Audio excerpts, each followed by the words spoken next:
ఒకప్పుడు దక్షిణ దేశంలోని ఒక విస్తారమైన ప్రాంతం ఎంతో సుభిక్షంగా ఉండేది. పంటలు పచ్చగా పండేవి. పాడి పశువులు సమృద్ధిగా పాలిచ్చేవి. వాగులు వంకలు నీటితో నిండిపోయి ఉండేవి. ఇంటింటా ఆనందం, ఊరూరా గౌరవమర్యాదలు కనిపించేవి. ప్రజలు తమ తమ ధర్మాలను గౌరవంగా ఆచరించేవారు. పెద్దలను చిన్నవారు గౌరవించేవారు.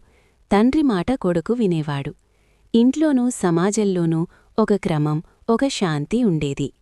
కాని కాలం నెమ్మదిగా మారడం ప్రారంభమైంది. మొదట మనుషుల మనసుల్లో మార్పు వచ్చింది. ధర్మం కంటే ద్రవ్యానికి విలువ పెరిగింది. గౌరవం కంటే గర్వం పెరిగింది. కర్తవ్యానికి బదులుగా స్వార్థం ముందుకు వచ్చింది. తమ ధర్మాలను కాపాడాల్సిన వారే వాటిని తేలికగా తీసుకోవడం ప్రారంభించారు. జ్ఞానం, ఆచారం, యజ్ఞం కాపాడాల్సినవారు కూడా తమ మార్గం విడిచిపెట్టి ఇతర కర్మల వైపు మొగ్గుచూపారు. ఆ మార్పు ముందుగా కుటుంబాల్లో కనిపించింది.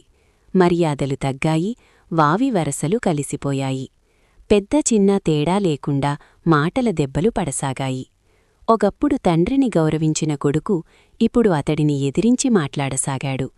కొడుకుమీద ప్రేమతో ఉన్న తండ్రి కూడా కోపంతో అతన్ని దూషించేవాడు. ఇంటి శాంతి క్రమంగా నశించింది. సమాజంలో కలహాలు పెరిగాయి. ఇదే సమయంలో ప్రకృతి కూడా తన రూపం మార్చుకుంది. ఆ సంవత్సరంలో వర్షాలు సరిగా పడలేదు. పంటలు సరిగా పండలేదు. పాడి పశువులు పాలివ్వలేదు. భూమి ఎండిపోయింది. బావులు, చెరువులు ఖాళీ అయ్యాయి.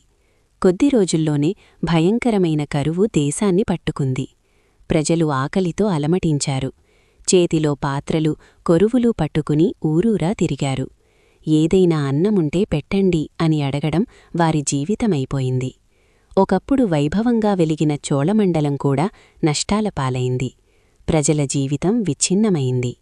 ఎండలు అంతగా మండాయి, కొండలు కూడా మంటల్లో ఉన్నట్టుగా కనిపించాయి. ప్రకృతి మొత్తం మనిషి తప్పులను చూపిస్తున్నట్టనిపించింది.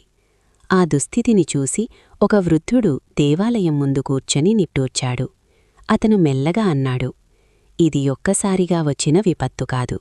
ఇది మనం సృష్టించిన ఫలితం. అతని మాటలు విన్నవారిలో ఒక యువకుడు అడిగాడు, ఇది ఎందుకు జరుగుతోంది తాతయ్య? వృద్ధుడు కళ్లను మూసుకుని ఇలా చెప్పాడు, ఈ సంగతులు కొత్తవి కావు. చాలా కాలం క్రితమే ఒక మహానుభావుడు ఇవన్నీ చెప్పి వెళ్లాడు. అందరూ ఆశ్చర్యంగా అతనివైపు చూశారు. అప్పుడు వృద్ధుడు గంభీరంగా ఇలా చెప్పాడు, పోతులూరి వీరబ్రహ్మేంద్రస్వామి కాలజ్ఞానంలో ఇలా చెప్పారు, పంటలు సరిగా పండక, పాడి పశువులు పాలివ్వక కరువు సంభవిస్తుంది. బ్రాహ్మణులు తమ ధర్మాలను వదిలి ఇతర కర్మలను ఆచరించగా దేశం కల్లోలమవుతుంది. బావి వరసలు, గౌరవ మర్యాదలు క్షీణించి తండ్రి కొడుకును, కొడుకు తండ్రిని దూషిస్తారు. ఆ మాటలు విన్న వెంటనే అక్కడున్న వాళ్లందరికీ గుండెల్లో ఒక్కసారిగా గిలిగింత వేసినట్టయింది. తమ పరిస్థితి అదే వాక్యాల్లో కనిపించింది.